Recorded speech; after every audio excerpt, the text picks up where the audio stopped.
Hello and welcome to my YouTube channel pre exam training. दोस्तों, model practice set 14 लेकर हम आपके सामने आए हैं। बहुत अच्छे सवाल कराए जाएंगे, पूरा वीडियो ज़रूर देखिएगा।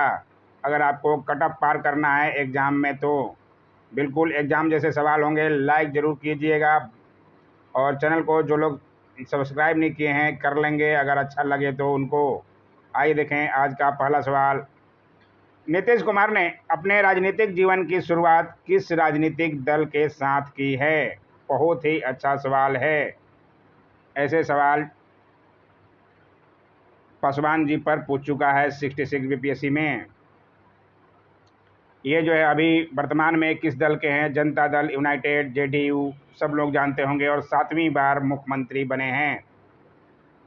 इनकी शुरुआत का किस दल के साथ में हुई थी? इसका सही जवाब है जनता दल। ध्यान रखिएगा, जनता दल से ही लालू यादव भी थे जुड़े हुए। पूरी बातों को समझिएगा, सवाल बनता है इसलिए कराया जा रहा है। पूरा वीडियो जरूर देखिएगा।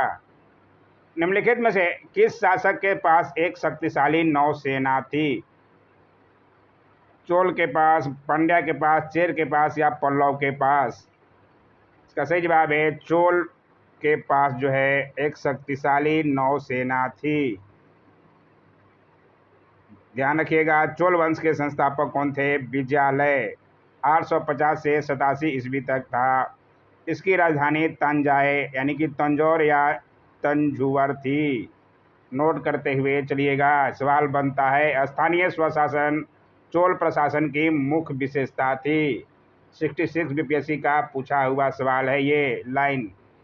चोल सेना का सबसे संगठित अंग पदाति सेना था। इसे भी ध्यान रखिएगा। आइए देखें अगला सवाल। फालतू नहीं कराया जाता है दोस्तों, जो सवाल पूछे गए हैं या पूछने लायक है वही कराया जाता है। जिनको अच्छा लग रहा हो तो देखते ही हैं, जिनको अच्छा नहीं लगता हो तो 2-4 मिनट देख के बंद कर देते हैं। मेरा क्या लेंगे, वो अपना ज़िंदगी खराब कर रहे हैं। नोबेल पुरस्कार के समतुल्य माना जाने वाला प्रिंटजर पुरस्कार किस क्षेत्र में दिया जाता है? प्रिंटजर पुरस्कार किस क्षेत्र में दिया जाता है जो कि नोबेल पुरस्कार के समतुल्य है? पर्यावरण, पत्रकारिता, गणित और वास्तुकला में से वास्तुकला में प्रिंटजर पुरस्कार प्रदान किया जाता है। ध्यान रखिएगा, बहुत ही अच्छा सवाल है क्योंकि ये नोबेल पुरस्कार के समतुल्य है। नोबेल पुरस्कार के बारे में जानते होंगे आप लोग। बंद अर्थव्यवस्था वह अर्थव्यवस्था है जिसमें क्या होता है? बंद अर्थव्यवस्था है, आदान प्रदान, आयात निर्यात जो है सब बंद हो जाती है, उसे ही बंद अर्थव्यवस्था करते हैं। खुली अर्थव्यवस्था में आयात भी होता है, निर्यात भी होता है, लेकिन जब बंदी है तो चारों तरफ से आवाजाही बंद है, यानी कि निर्यात और आयात बंद है तो न तो निर्यात होता है और न ही आयात होता है, उसे ही बंद अर्थव्यवस्था कहते हैं। समझते हुए चलिएगा, ध्यान से सवाल बनते हैं। संयुक्त राष्ट्र महासभा के 75वें अधिवेशन में कश्मीर का मुद्दा उठाने वाले तैयब एर्दोगान किस देश के राष्ट्रपति हैं? बहुत ही अच्छा सवाल है। तैयब एर्दोगान जो हैं तुर्की के राष्ट्रपति हैं, जो कश्मीर का मुद्दा उठाए थे संयुक्त राष्ट्र महासभा के 75वें अधिवेशन में।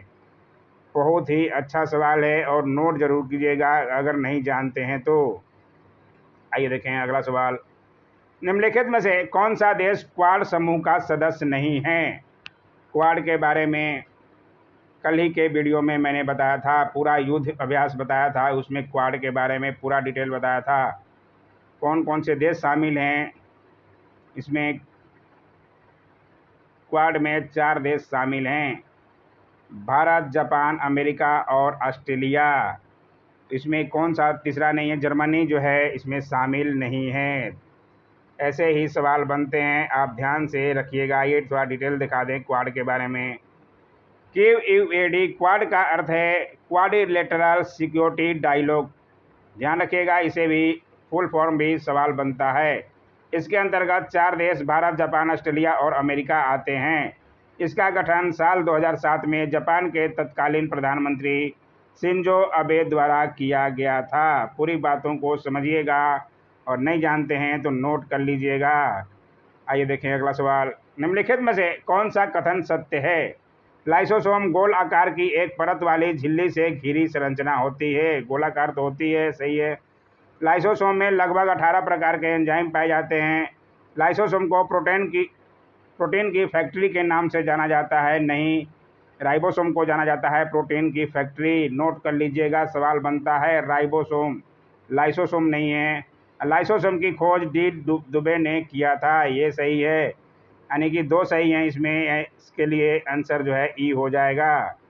कोशिका के अंदर कई कोशिकांग होते हैं, जैसे गाल्जी काय, राइबोसोम, लाइसोसोम और इसके अलावा और भी बहुत से कोशिकांग होते हैं। लाइसोसोम की खोज क्रिश्चियन डी डुबे ने 1958 में की थी। कहीं कहीं 1955 भी दिया है, ध्यान रखिएगा आप। ये गोलाकार काय होते हैं। लाइसोसोम का मुख्य कार्य पाचन करना है। पूरी बातों को समझिएगा। आइए देखें अगला सवाल, बहुत अच्छा सवाल आ गया। कार्बन 14 डेटिंग पद्धति निम्न सिद्धांत पर आधारित है। कार्बन 14 के बारे में भी सवाल बनता ही है। आप ऑप्शन देख लीजिए, लंबे लंबे ऑप्शन हैं। इसका भी आंसर है ई, क्योंकि सभी सजीव वस्तुओं में एक प्रकार का रेडियोधर्मी कार्बन होता है, जिसे कार्बन 14 कहते हैं। कार्बन 14 डेटिंग द्वारा पुरातत्वकालीन जीव जंतुओं के अवशेषों द्वारा आयु समय का निर्धारण किया जाता है। ध्यान रखेंगे, कार्बन 14 डेटिंग की खोज का श्रेय बिलार्ड फ्रैंक लीबी 1940 को जाता है। इनको 1960 ईस्वी में इस खोज के लिए नोबेल पुरस्कार दिया गया, इसलिए ये ज़्यादा इम्पोर्टेंट है और नोट जरूर कर लीजिएगा। जीवित अवस्था में मनुष्य, पशु पक्षी और पौधे वायुमंडल से कार्बन 14 लेते हैं और इसकी मात्रा में रेडियोधर्मिता के कारण उसमें ह्रास होता है। मृत होने के बाद कार्बन ग्रहण नहीं करते हैं, लेकिन उसमें एक निश्चित दर से ह्रास होता है। ये सारी बातों को ऊपर लिखा गया है, इसके अनुसार एक से ज़्यादा आंसर हो जाएगा आपका, ध्यान रखिएगा। आइए देखें अगला सवाल। मुद्रास्फीति के दौरान पैसे का मूल्य क्या होता है? बढ़ता है, घटता है, स्थिर रहता है या मुद्रास्फीति की दर के अनुपात में बढ़ता है? मुद्रास्फीति के दौरान पैसे का मूल्य जो है घटता है। मुद्रास्फीति क्यों आती है? क्योंकि महंगाई आने के बाद मुद्रास्फीति आती है। वस्तु एवं सेवा के मूल्य में वृद्धि ही महंगाई है तथा महंगाई में वृद्धि ही मुद्रास्फीति कहलाता है।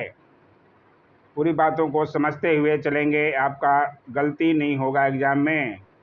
यानी कि जब दाम बढ़ेगा, सेवा वस्तु और सेवा के मूल्य वृद्धि हो जाएगा। 10 रुपये का चीज़ 15 रुपया हो जाएगा, तो आपका मूल्य क्या होगा? 10 रुपये का वैल्यू 15 रुपया हो गया। इसलिए मूल्य में जो है घटता है पैसे का मूल्य, ध्यान रखिएगा। आइए देखें अगला सवाल। फुल स्पेक्ट्रम इंडियाज वार 1972 से 2020 पुस्तक के लेखक कौन हैं? बहुत अच्छा ये भी सवाल है। इंडियाज वार 1972 से 2020 के पुस्तक के लेखक कौन हैं? इसका सही जवाब है अर्जुन सुब्रमण्यम, ध्यान रखिएगा। नया सवाल है करेंट अफेयर्स के। आइए देखें अगला सवाल। कौन सी कंपनी 24 अगस्त 2020 को भारत का प्रथम बुलियन इंडेक्स बुल डेक्स लॉन्च किया है? MTNL, BSNL, MCX या NTPC? बहुत अच्छा ये भी सवाल है। इसका सही जवाब है MCX,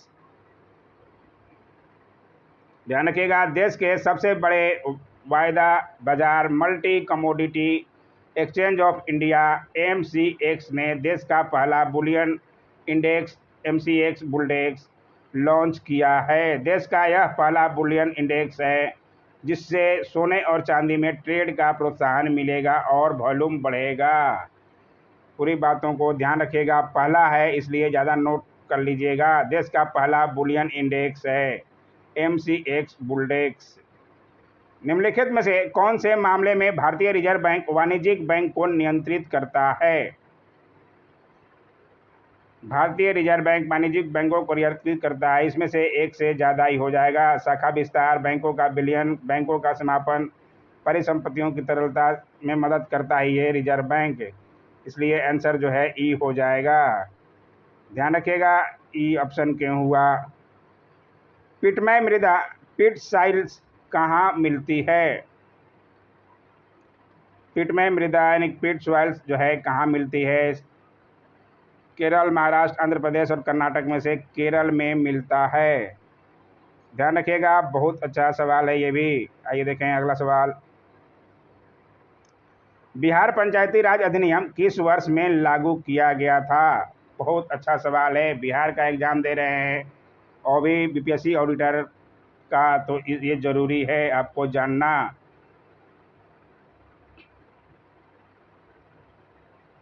73वें और 74वें संविधान संशोधन के दौरान पंचायती राज को लागू किया गया था 1993 में। उसके बाद से संशोधन हुआ, बिहार पंचायती राज अधिनियम में संशोधन 2006 में हुआ और ये बिहार में लागू किया गया। उसके बाद औरतों को 50% छूट दिया गया, आपको ध्यान रखना चाहिए। वर्ष 1993 में 73वें और 74वें संविधान संशोधन के माध्यम से भारत में त्रिस्तरीय बलवंत राय मेहता समिति की थी। राज्य व्यवस्था को संवैधानिक दर्जा प्राप्त हुआ। त्रिस्तरीय पंचायती राज व्यवस्था में ग्राम पंचायत, पंचायत समिति और जिला परिषद शामिल हैं। से भी ध्यान रखिएगा, अगर नहीं जानते हैं सवाल बार बार बनता है। 2006 में संशोधन कर बिहार में पंचायती राज अधिनियम लागू किया गया। पूरी बातों को समझिएगा, स्क्रीनशॉट ले सकते हैं। जुलाई 2020 में फ्रांस के नए प्रधानमंत्री बने हैं। कौन बने हैं जुलाई 2020 में फ्रांस के नए प्रधानमंत्री। बहुत अच्छा सवाल है। नए बने हैं फ्रांस के राष्ट्रपति को तो सब जानते होंगे। ये बने हैं जीन कॉस्टेक्स। ध्यान रखिएगा, नाम नोट कर लीजिएगा। आइए देखें अगला सवाल। एक दिन बढ़ जाता है यदि कोई पार करे। क्या पार करे तो एक दिन जो है बढ़ जाता है। इसका सही जवाब है 180 डिग्री देशांतर पश्चिम से पूरब जाने पर एक दिन बढ़ जाता है। ध्यान रखिएगा। आइए देखें अगला सवाल। भारत को जुलाई 2020 में चाबहार रेल परियोजना से अलग कर दिया गया। यह परियोजना किस देश में निर्माणाधीन है। बहुत ही करंट अफेयर्स का अच्छा सवाल है, कराया भी गया है।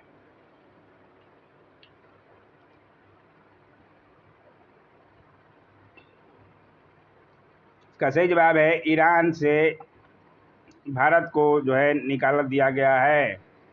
ध्यान रखिएगा, चाबहार रेल परियोजना से। नोट कर लीजिएगा, बहुत ही इम्पोर्टेंट सवाल बन सकता है ये। धौला सेत जल विद्युत परियोजना निम्न में से किस राज्य से संबंधित है।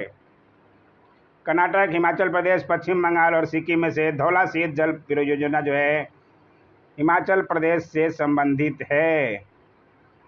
ध्यान रखिएगा, सारी परियोजना पर भी सवाल बार बार बनता है। ध्रुवीय क्षेत्रों में हिम रेखा यानी कि स्नो लाइन स्थित होता है। कहाँ स्थित होता है। ध्रुवीय क्षेत्रों में हिम रेखा जो है समुद्र तल पर स्थित होता है, इसलिए ध्यान रखिएगा। अच्छे सवाल हैं ये भी। आइए देखें अगला सवाल। भारत किस देश से MQ-9 रीपर ड्रोन खरीदने वाला है। बहुत ही अच्छा सवाल है ये। ड्रोन खरीदने वाला है MQ-9 रीपर। ये जो है इजराइल से खरीदने वाला, ये अमेरिका से खरीदने वाला है, इसलिए ध्यान रखिएगा। अमेरिका भारत का अच्छा दोस्त है। भारत में कृषि आय की गणना की जाती है। किसके द्वारा जो है कृषि आय की गणना की जाती है। उत्पादन विधि से जो है कृषि आय की गणना की जाती है। ये भी नोट करते हुए चलेंगे। अच्छा सवाल है ये, बहुत ही अच्छा। आइए देखें अगला सवाल। केंद्र सरकार की नई शिक्षा नीति 2020 का मसौदा किसकी अध्यक्षता में गठित 9 सदस्यीय कमेटी ने तैयार किया है। बहुत ही अच्छा सवाल है ये।